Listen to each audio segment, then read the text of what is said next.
This multimedia presentation will give you a clear and simple overview of the hydromechanical and biotechnological ArrowBio process, the most advanced process and cost-effective solution for the treatment of unsorted municipal solid waste. A typical ArrowBio plant is comprised of a number of modules, with each having the capacity to process up to 200 tons of waste daily. Essentially, a basic module has two redundant parallel processing lines: a large pool containing water and naturally occurring microorganisms, two production lines used for waste separation and hydromechanical treatment, and tanks used for biological treatment and storage. This unique system not only recovers recyclable raw materials, such as metals, plastics, and glass, it also processes commercial quantities of fertilizer for agriculture and biogas for energy purposes. The residual waste at the end of these processes is about 3% to 5% of the initial waste weight. The need for ArrowBio has never been greater, as the growing amount of municipal solid waste creates one of the biggest ecological problems of our planet. In spite of widespread understanding of the waste's environmental hazards and treatment costs, there are no proven technologies that address these problems. Landfills, which continue to be the most popular, pollute well water, demand substantial land resources, create a smell nuisance, and contribute to global climate change and the greenhouse effect. Alternative methods, including incinerators, biological treatments, and recycling by manual sorting, to name a few, each have their problems or impractical costs. ArrowBio is neither land-intensive nor labor-intensive, and its biogas derivative is substantially less harmful to the environment and can be used productively.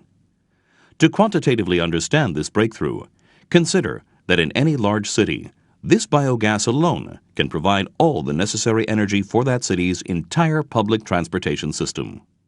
The ArrowBio process is an integrated solution that receives unsorted or sorted municipal solid waste as an input, eliminating the need for prior separation or classification of mixed waste.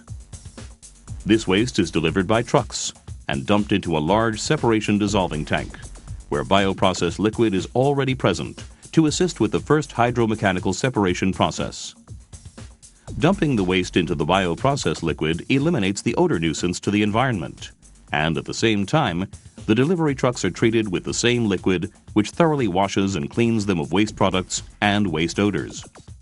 The waste may include non-ferrous metals, glass, plastic, organic matter, ferrous metals, other inorganic materials, paper products, and more.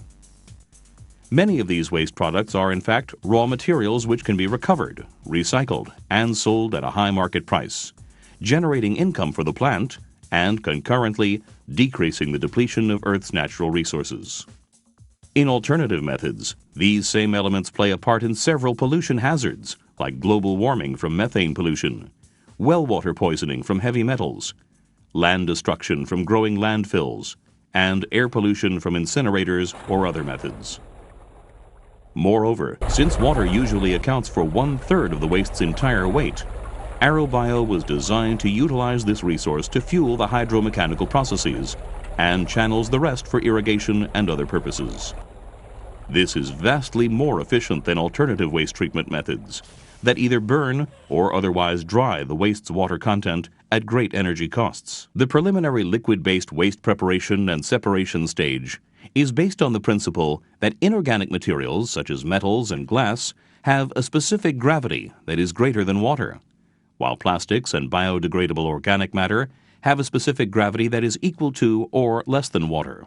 Waste from the reception chute is transferred into a dissolving tank, rich with processing liquid, that assists in the preliminary separation, rinsing and cleaning of the waste, eliminates waste odors, and conditions the organic material for the hydromechanical process. The heavy components sink to the bottom of the tank and into a conveyor belt that carries them to a special chamber where heavy fraction separates the various materials from each other and prepares them for recycling. The remaining organic stream is directed via a conveyor belt to the light fraction separation area. The heavy components that sunk to the bottom and were subsequently separated from the organic stream include ferrous metals, non-ferrous metals, glass, and other inert materials. These materials travel down a processing line where a magnetic force is present, The magnet pulls the ferrous metals away from the remaining mass and into a special recycling container. Next in line are the non-ferrous metals, which react to an eddy current system that pulls them away to another collection area. Further down, glass is separated via electro-optical methods or by manual means to be stored for recycling. The remaining materials are returned to the dissolving tank for one last screening, and what finally ends up as residue, usually 3 to 5% of the initial weight, is eventually dumped as inert waste. The recyclable materials are now clean and separated from each other, with a separation accuracy that is greater than that which is achieved by community recycling programs or manual procedures. These materials are now ready to be sold to the recycling market. The light organic waste, already separated from the heavy components, is transported down a chute into a rough shredder and soaked in the liquid to allow maximum absorption of water.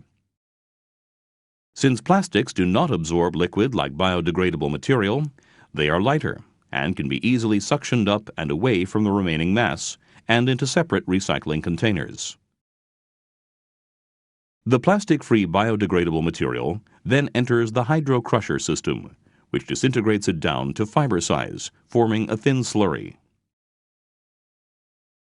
This energy-rich slurry, referred to as biological soup, contains biodegradable material, organic matter, paper, and other substances that can now be treated in the bioreactors to yield fertilizer, water, and biogas. The biological soup now undergoes another 2 processes, both of which are orchestrated by naturally occurring microorganisms. In the first bioreactor tank, acetogenic fermentation transforms complex organic material into simpler organic acids and fatty acids. This acid-rich organic matter is then heated up to 40 degrees Celsius and transported to the methanogenic fermentation reactor for anaerobic degradation of the organic materials and the generation of biomass, water, and biogas. The excess biologically generated water is either sent to the upfront separation tank or channeled to irrigation. The excess biomass is thoroughly stabilized and sold as an environmentally safe agricultural fertilizer. The biogas, composed of 70% methane and 30% CO2, is collected in the upper part of the reactor and can be used as the energy source for the plant itself. The remaining biogas is stored in inflatable buffer tanks and can be sold as clean, green energy for transportation and power plants that is substantially less polluting than alternative fossil fuels. What is more, unlike landfills, emission of methane into the atmosphere is entirely prevented, which reduces the greenhouse effect and global warming and complies with the latest international global climate treaties. Therefore, at the end of the day, ArrowBio is the most environmentally safe, efficient, and cost-effective alternative for the treatment of municipal solid waste. It produces valuable green energy. It recovers raw materials from the waste. It is substantially less expensive to implement and operate, and it requires less land resources than alternative methods. If this is not a win-win scenario, what is?